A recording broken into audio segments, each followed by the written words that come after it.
Every hero needs a villain, and every protagonist needs an antagonist.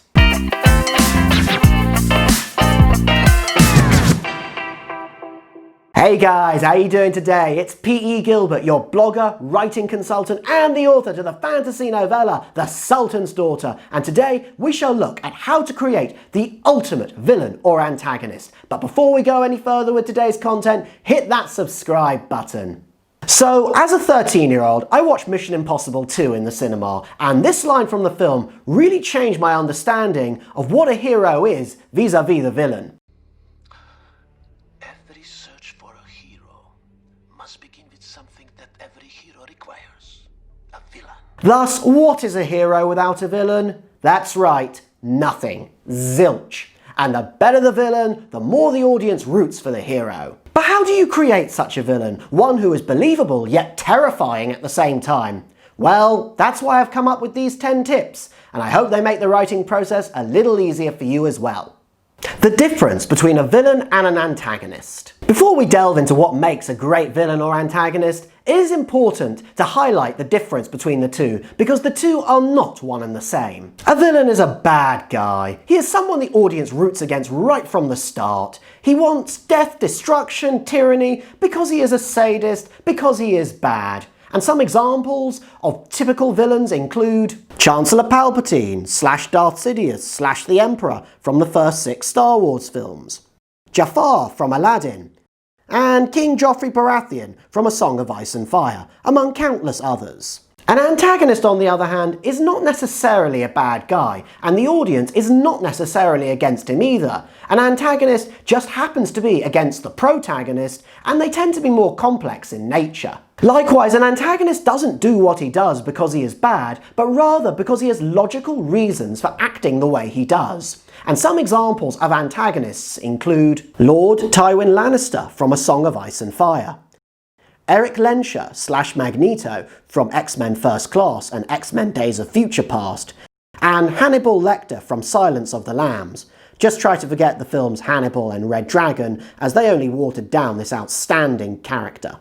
So now that we have our definitions out of the way, let's get to the tips. But by the by, we will generally be using the term villain throughout this video, because it is easier to say than antagonist, and because it sounds ridiculous to keep saying villain / antagonist or villain or antagonist in every single sentence. Believe me, I've tried.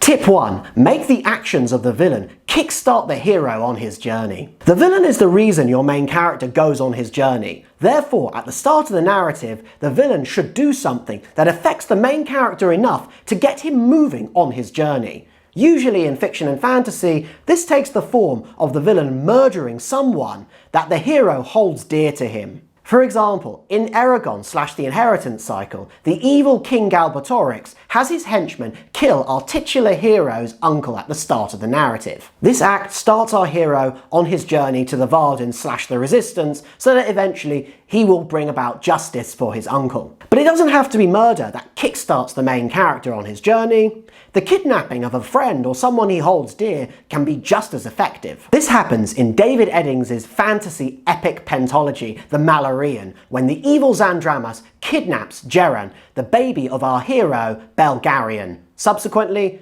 Belgarion goes across the world to save his son. Alternatively, sometimes the mere arrival of a villain is enough to kickstart the hero on his journey. This happens in The Dark Knight Rises, when Bane arrives. It forces Batman to make a decision to don the Batgear once again to rid Gotham of its latest glorified terrorist. Tip 2. Make the actions of the villain challenge the main character at every stage of the narrative. It is no good having a villain do something just at the start of the narrative to get the main character out of bed. No, the villain must do something that challenges the main character at every stage of the narrative, either physically or psychologically, or better still, both. The Joker in The Dark Knight is the best example of all, because he challenges Batman at every turn throughout the story. First, he evades Batman. Then, he undermines the police force by playing on their corrupt nature. Subsequently, the Joker uses the media to spread fear and terror throughout Gotham, turning the people against Batman. Then, he kills Rachel Dawes and manipulates a wounded Harvey Dent, Gotham's White Knight, pushing him over the edge into becoming a murdering psychopath. If anything, it is this last bit that psychologically, if not physically, beats Batman. Harvey Dent was what Batman had indirectly given Gotham. He was Gotham's one chance, one legitimate ray of hope of fighting organised crime, and the Joker has destroyed it. But Batman cannot allow the Joker to win, so he takes the fall for Harvey's crimes and goes into hiding to ensure that Gotham still has its one true hero, i.e. the one who does not wear a mask, the one who does not act like a vigilante. In many ways, the Joker is the ultimate antagonist. He not only tests Batman constantly throughout the narrative, he fights for the same goal as Batman: the soul of Gotham. Also, he turns Batman's greatest strength, his moral code of not killing, into his greatest weakness. Moreover, the Joker forces Batman into morally difficult situations wherein he cannot win. By the end of the film, the Joker's actions compel Batman to become everything that he does not want to be: a killer. Before we move on to our next tip, I would like to give a shout out to author Zion Blue, who has written the dark fantasy novel Sorrow Patch. I read this book when it came out last year and really enjoyed it because it has a menacing villain. If dark or grimdark fantasy with a memorable villain is what you like to read, then check out Sorrow Patch by Zion Blue. In addition, I had the honour of interviewing author Zion Blue on my blog last year, and here's a nice piece of trivia. He was the first person I ever interviewed. Check out my interview with him, his book Sorrow Patch, as well as his Instagram account @SorrowPatch, where he has some lovely photos of landscapes. I have left links in the description below for all three. Tip 3. Give the villain a victory. Saying that a villain is strong, powerful, terrifying, scary, etc., that doesn't make him any of these, nor does it give him any emotional heft or clout. Rather, what makes him a genuine threat to the hero is a victory, indeed one that changes the situation for the main character and forces him to have a rethink or some kind of re-evaluation. For example, take the Night King from Game of Thrones. Yes, it took Winter an eternity to come, and yes, the Night King turned out to be a pretty lousy villain in the end, but he did have one of the most chilling moments in the show at Hardhome.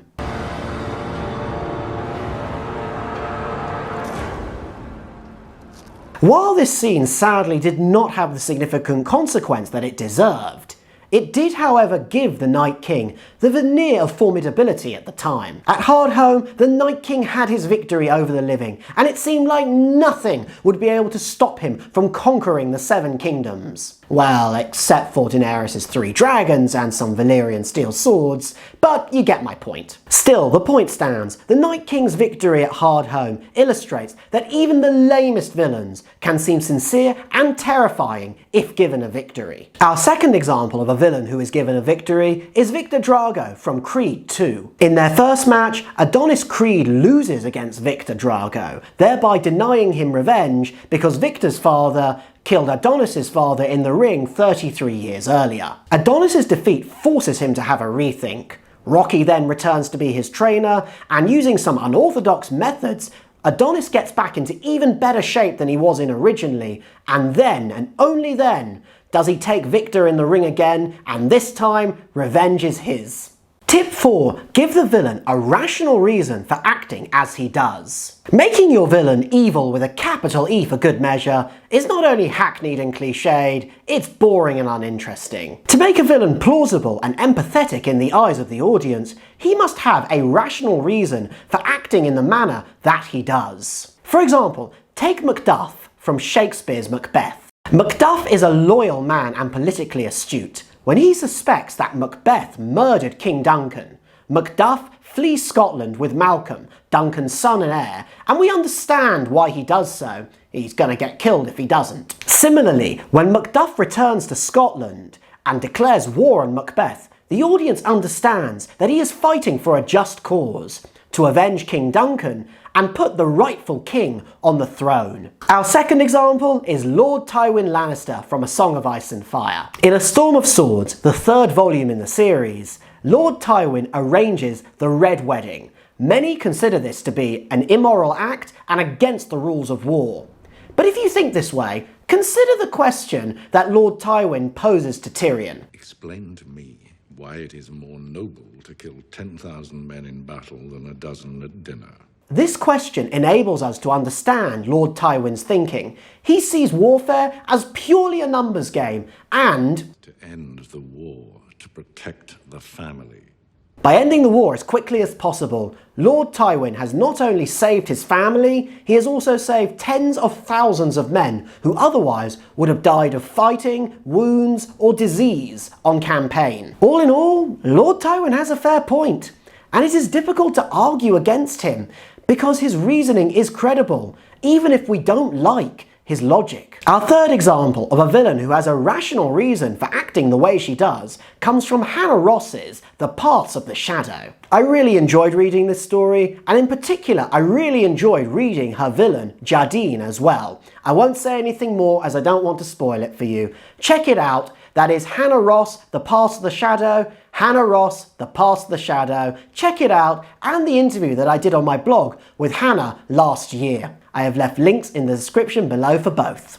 Tip 5. Decide the endpoint for the villain. Like with main and secondary characters, the sooner that you decide the endpoint for your villain, the easier it will be for you for reasons that we have discussed in other videos. In nearly all cases, the endpoint for the villain is death at the hands of the hero, and that's fine. It could be argued that if this doesn't happen, a key ingredient for the story arc for the main character is missing, and that's never a good thing. But the villain's endpoint does not have to be death. It can be jail, as was the case for Loki at the end of the first Thor film. Or the villain could evade the central protagonist, like Javier Bardem's character does in No Country for Old Men. Alternatively, if you want to be really brave, you could make your villain triumph against the hero, like Palpatine does in Star Wars Episode 3. Admittedly though, these scenarios are relatively rare, and in 2 of them there are mitigating circumstances. In Thor 1, the filmmakers wanted to keep Loki alive so that he could appear in future installments of the Marvel film franchise, and in Star Wars Episode 3, the villains and Emperor Palpatine have to win, or else the start of A New Hope Episode 4 makes no sense.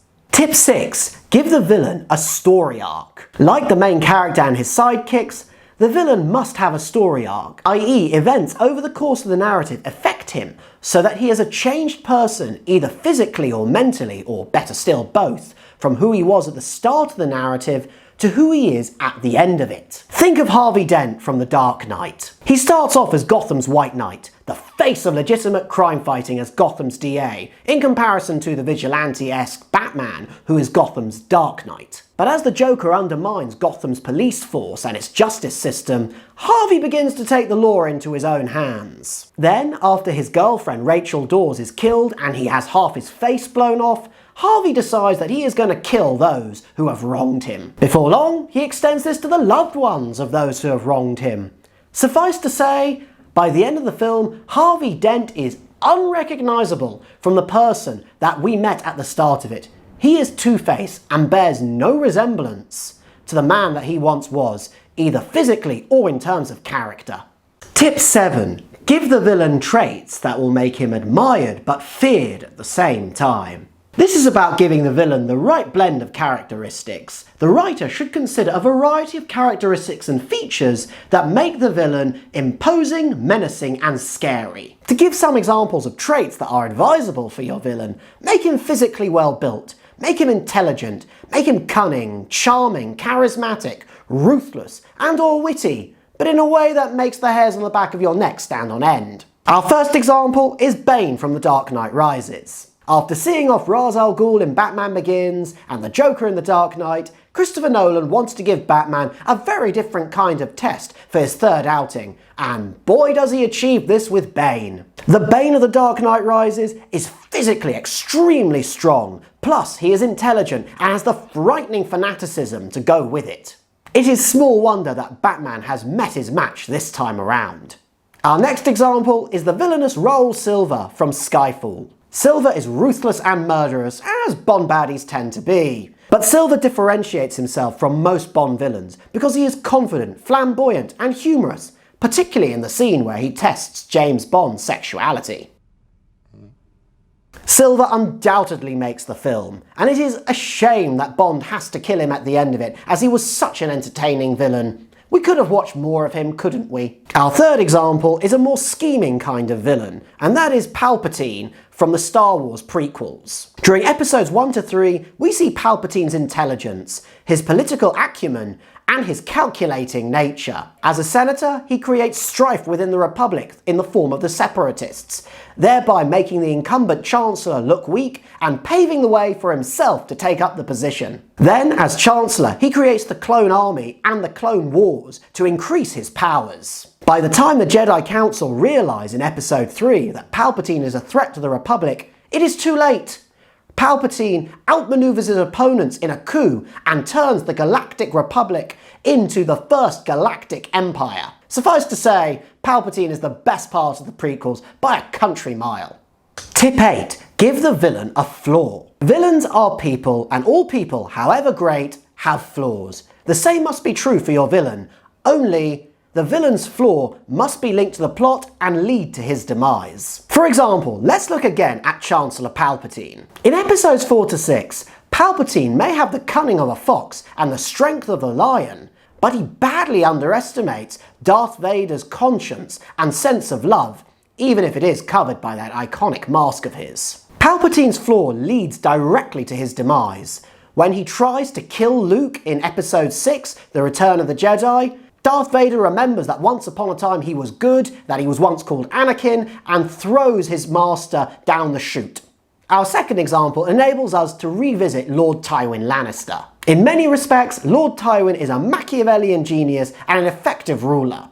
But he treats his dwarf son Tyrion appallingly, and he pays for it after sentencing Tyrion to death for a crime he did not commit.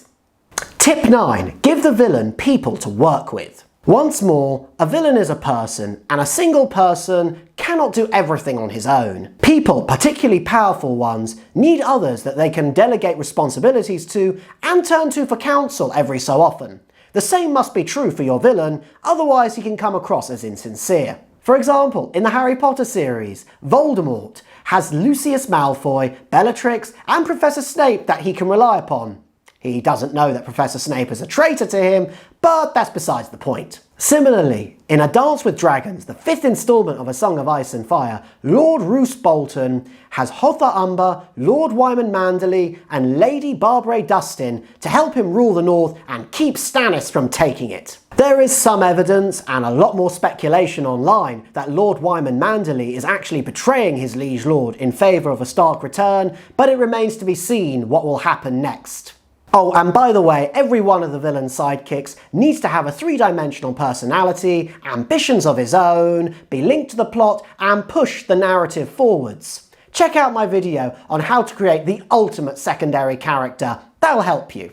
Tip 10. Give the villain a backstory. Once again, a villain is a person. A villain has come from somewhere, and his experiences, whether positive or negative, must influence his decisions, aka the plot. Giving the villain a backstory also makes him more empathetic in the eyes of the audience, plus it enables us to understand better why he acts the way he does. For example, take Erik Lehnsherr / Magneto from X-Men First Class. As a boy, he was in the Holocaust and watched Dr. Schmidt kill his mother.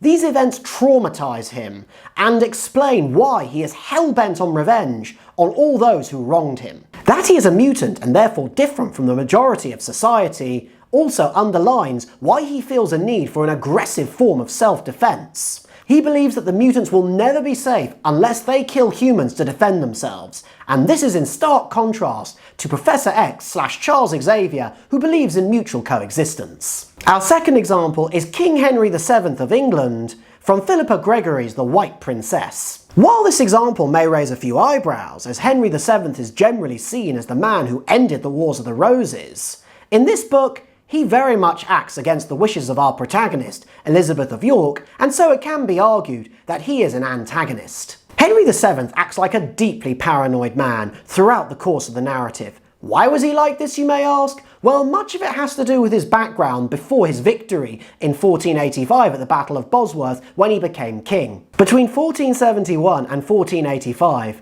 Henry lived in exile at the mercy of the French king. He went to bed every single night not knowing if he would be woken to find that he had been betrayed by Charles VIII. When viewed through the prism of his background, we understand why Henry acts in a paranoid fashion to keep himself safe on the throne once he has seized the crown. Lastly, an example of a villain who has a fascinating backstory is Jafar from LaSasha Flame's The Dark Immortal Flame series. Yes, that's the same Jafar as from Aladdin, only this is a darker and steamier retelling of the character and the tale, which is always a good thing.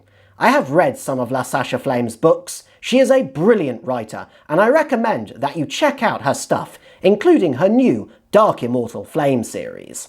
That's LaSasha Flame, The Dark Immortal Flame series, LaSasha Flame, The Dark Immortal Flame series. Moreover, I recently had the privilege of interviewing LaSasha. Check out both the interview that I did with her and her books. I have left links in the description below for both. And that's all I have for you today, guys. Thank you for watching. I really hope you've enjoyed this video and that it makes the writing process a little bit easier for you as well. Like, comment and hit that subscribe button so that you will be the first to receive the next topic in our writing tip series, which is on how to target your audience better. What's more, my debut fantasy novella, The Sultan's Daughter, is out. I have left a link in the description below. Check it out and then you can see for yourself whether or not I keep to my own tips. Otherwise, until next time, keep well. Once again, guys, I just wanted to say thank you so much for watching my video. I really appreciate it and I hope you've enjoyed it. Hit that subscribe button and then you will be the first to receive more awesome content from my channel, and I hope to see you again soon.